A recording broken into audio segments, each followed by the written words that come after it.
अखन अहाँ सब सुन रहल छी वायरस केयर के शानदार प्रस्तुति।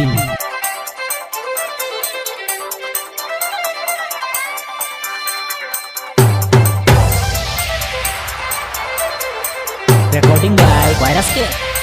मैया के पढ़ै छो भोरहरिया में किया नहीं पास करै छो।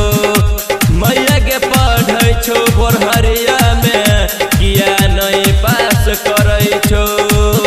बुझै छो चरनिया गाबै छो गुनगनिया ई कबन इंसाफ करै छै, ई कबन इंसाफ करै छै।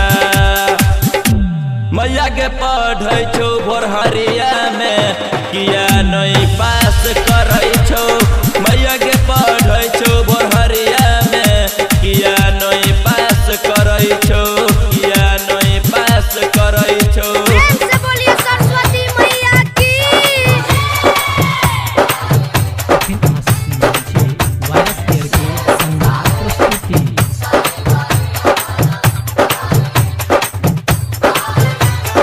मैया के पढ़ै छो भोरहरिया में किया नहीं पास करै छो।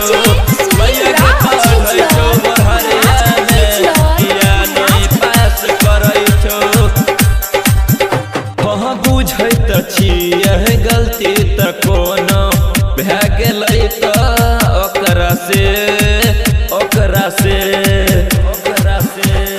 हाँ फूल त अरहुल दीप तला के एलो तोरा दुआर भागे बाबू के अपन पैसा बुराबै छै निसुआ कोचिंग में। मैया के पढ़ै छो भोरहरिया में किया नहीं पास करै छो। मैया के पढ़ै छो भोरहरिया में किया नहीं पास करै छो, किया नहीं पास करै छो। प्रेम से बोलिए सरस्वती मैया की।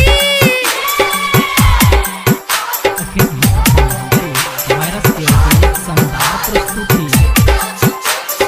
डीजे सुनील राज, डीजे सुनील राज, चिचलर महाराजगंज, चिचलर महाराजगंज। मैया के पढ़ै छो भोरहरिया में किया नहीं पास करै छो। हेगे कॉलेजो पढ़ै छै नेहवा तैयो ने होई नौले जगे। हेगे पंकज पुष्कर गाबै छो मैया तोहरो भजन गे तोहरो भजन गे। भास्कर के पास करा दे मैया एबर 2020 में। मैया के पढ़ै छो भोरहरिया में किया नहीं पास करै छो। मैया के पढ़ै छो भोरहरिया में किया नहीं पास करै छो।